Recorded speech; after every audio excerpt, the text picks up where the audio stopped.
Hello दोस्तों, नमस्कार। A1 education channel व मिशन क्लासेस चैनल पर आपका हार्दिक स्वागत है। दोस्तों, आज हम शिक्षा, मनोविज्ञान विज्ञान और हिंदी के कॉमन प्रश्न देखेंगे जो 1 से 20 तक प्रश्न है।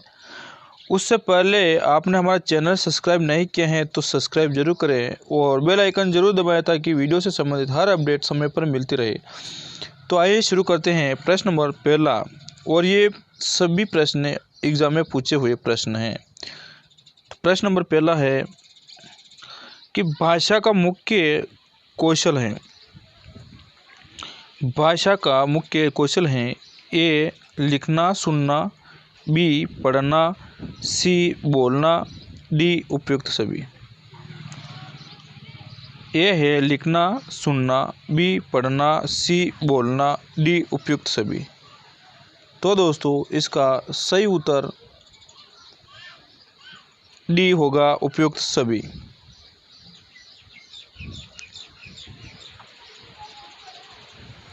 प्रश्न नंबर 2,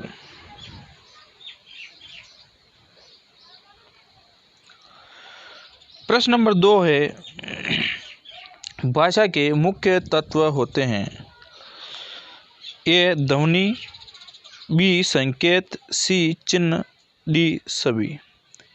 भाषा के मुख्य तत्व होते हैं। तो दोस्तों, इसका सही उत्तर होगा ऑप्शन नंबर डी, सभी उत्तर सही है। भाषा के मुख्य तत्व ध्वनि, संकेत, चिन्ह सभी होते हैं। प्रश्न नंबर 3, प्रश्न नंबर 3 है बालक को भाषा शिक्षण की शिक्षा देने के माध्यम होना चाहिए।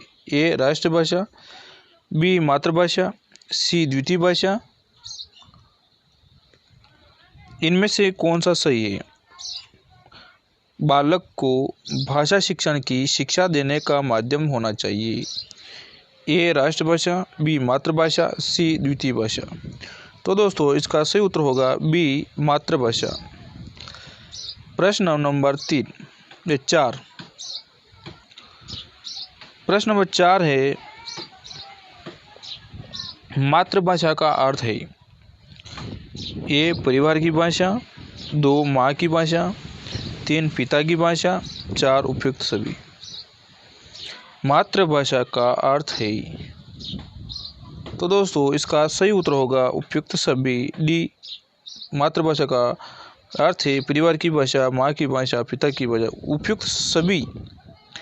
प्रश्न नंबर 5, प्रश्न नंबर 5 है मातृभाषा का मुख्य उद्देश्य होता है। ए मानसिक विकास, बी शारीरिक विकास, सी बौद्धिक विकास, डी उपयुक्त सभी। मातृभाषा का मुख्य उद्देश्य होता है। तो दोस्तों, इसका सही उत्तर होगा डी उपयुक्त सभी। मातृभाषा का मुख्य उद्देश्य होता है मानसिक विकास करना, शारीरिक विकास करना, बौद्धिक विकास करना, उपयुक्त सभी हो जाएगा। प्रश्न नंबर 6, प्रश्न नंबर 6 है मातृभाषा की प्रमुख शिक्षण विधि है।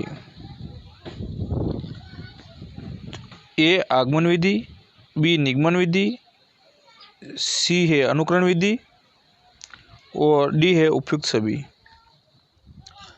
मातृभाषा की प्रमुख शिक्षण विधि है। तो दोस्तों, इसका सही उत्तर होगा अनुकरण विधि। तो दोस्तों, इसका सही उत्तर होगा अनुकरण विधि। अनुकरण विधि।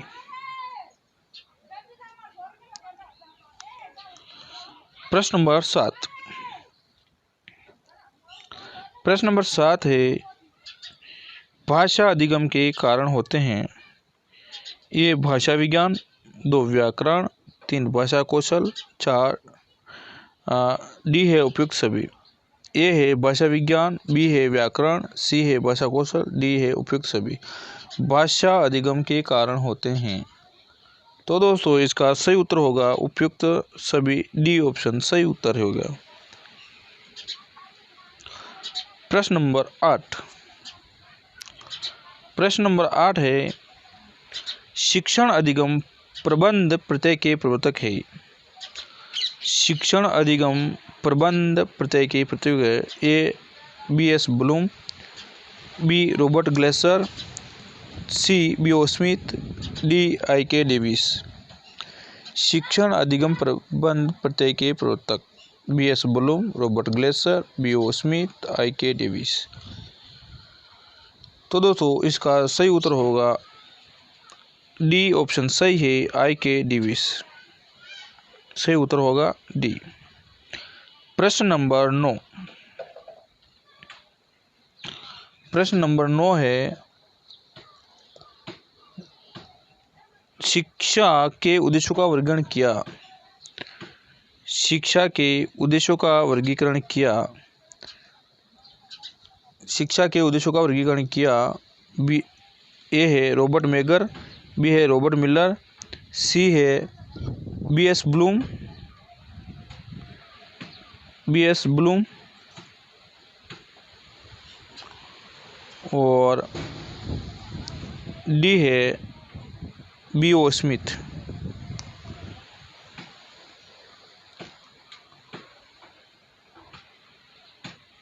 तो दोस्तों इनमें सही उत्तर कौन सा है? तो दोस्तों इसका सही उत्तर होगा शिक्षा के उद्देश्यों का वर्गीकरण किया B.S.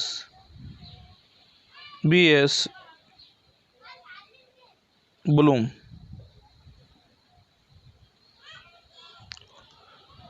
सही उत्तर होगा B.S. ब्लूम।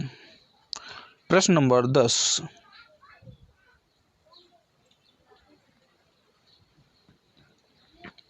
प्रश्न नंबर 10, शिक्षा के उद्देश्यों का वर्गीकरण किया। शिक्षा के उद्देश्यों का वर्गीकरण ए ज्ञानात्मक, बी भावात्मक, सी क्रियात्मक, डी उपयुक्त सभी। शिक्षा के उद्देश्यों का वर्गीकरण ज्ञानात्मक, भावात्मक, क्रियात्मक, सभी। तो दोस्तों इसका सही उत्तर होगा डी सभी। प्रश्न नंबर 11। प्रश्न नंबर 11 है, सूक्ष्म से स्थूल की ओर शिक्षण सूत्र की पालना किस विधि में स्पष्ट दिखाई देती है?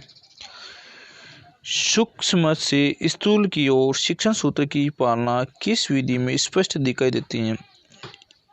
ए आगमन विधि, बी निगमन विधि, सी प्रदर्शन विधि, डी प्रोजेक्ट विधि। तो दोस्तों इसका सही उत्तर होगा ऑप्शन नंबर बी निगमन विधि। सूक्ष्म से स्थूल की ओर शिक्षण सूत्र की पालना निगमन विधि में स्पष्ट रूप से दिखाई देती हैं। ऑप्शन नंबर बी निगमन विधि। प्रश्न नंबर 12। प्रश्न नंबर 12 है, प्रयोगशाला में कार्य करते समय विद्यार्थी किस विधि का अनुसरण करता है? ए आगमन विधि, बी निगमन विधि, सी प्रदर्शन विधि, डी प्रोजेक्ट विधि। प्रयोगशाला में कार्य करते समय विद्यार्थी किस विधि का अनुसरण करता है? आगमन विधि, निगमन विधि, प्रदर्शन विधि, प्रोजेक्ट विधि।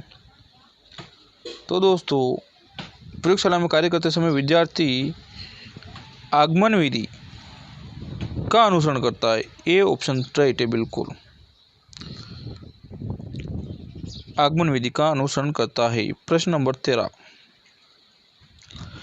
प्रश्न नंबर 13 है, प्राथमिक कक्षाओं के विद्यार्थियों के लिए कौन सी विधि आपकी दृष्टि से उत्तम होगी? प्राथमिक कक्षाओं के विद्यार्थियों के लिए कौन सी विधि आपकी दृष्टि से उत्तम होगी? ए व्याख्यान, बी समस्या समाधान विधि, सी आगमन विधि, डी निगमन विधि। प्राथमिक कक्षाओं के विद्यार्थियों के लिए कौन सी विधि उपयुक्त है? तो दोस्तों इसका सही उत्तर होगा आगमन विधि। ऑप्शन नंबर सी उत्तर सही है, आगमन विधि होगी। प्रश्न नंबर 14। प्रश्न नंबर 14 है, हिंदी भाषा में स्वरों की संख्या होती हैं 1, 11, बी 12, सी 13, डी 14। हिंदी भाषा में स्वरों की संख्या होती है। हिंदी भाषा में स्वरों की संख्या 11 होती है। बिल्कुल सही उत्तर होगा दोस्तों। प्रश्न नंबर 15। प्रश्न नंबर 15 है, हिंदी भाषा की मूल व्यंजनों की संख्या